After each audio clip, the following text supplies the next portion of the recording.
Kumpirmado na ang pagbabalik ng isa sa mga pinakasikat at iconic na kapamilya talk show na Gandang Gabi Vice ngayong September. Matapos ang ilang taong pagkawala sa telebisyon, muling mapapanood si Vice Ganda sa programang tahanan niya na masasayang kwentuhan, kulitan, biruan at memorable interviews kasama ang iba't ibang celebrities. Excited na ngayon ang maraming fans matapos kumpirmahin ang pagbabalik ng programa.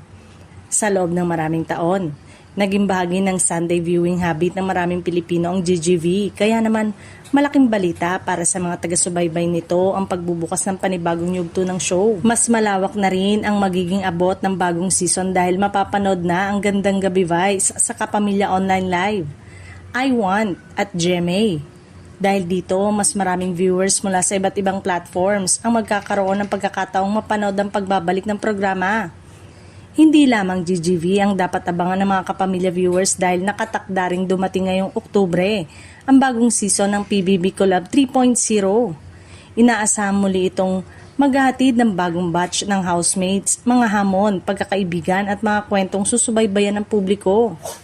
Ang pagbabalik ng GGV at pagsisimula ng panibagong season ng PBB Collab Edition ay dagdag sa programang inaabangan sa huling bahagi ng 2026.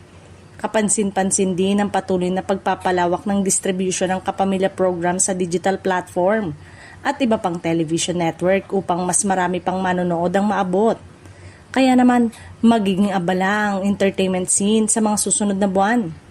Ngayong Setyembre, muling magbubukas ang entablado ng GGV habang sa Oktubre naman ay ang bagong PBB Collab season ang sasalubong sa viewers.